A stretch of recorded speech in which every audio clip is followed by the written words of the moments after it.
Good evening, I'm Stan Boney. For the first time since the early days of the coronavirus, both chambers of the Ohio legislature met today at the State House in Columbus. State Senators Mike Ruley of Mahoney County and Sean O'Brien of Trumbull County posing with their facial coverings on the floor of the Senate before the session began. But the focus today was on the Ohio House of Representatives, which voted to limit the power of Health Director Amy Acton. A 14-day limit is our top story at 10.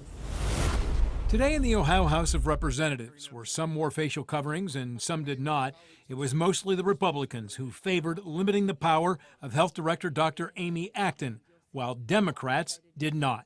Substitute Senate Bill 1 will mean fewer regulations, more transparency, more accountability, while protecting Ohioans' health and freedoms.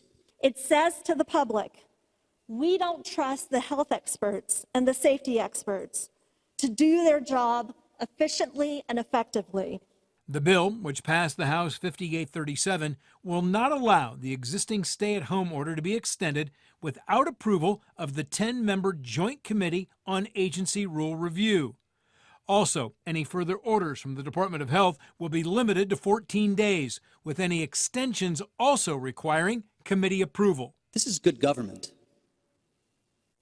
It's about having some legislative authority and a process for which we can communicate with the health director.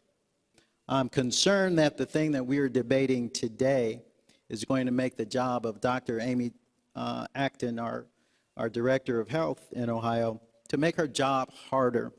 Youngstown Representative Democrat Michelle Lepore-Hagan voted no and issued a statement that read, "We are in the middle of a pandemic and the Republicans throw the doctor under the ambulance. This is a disgusting abuse of power."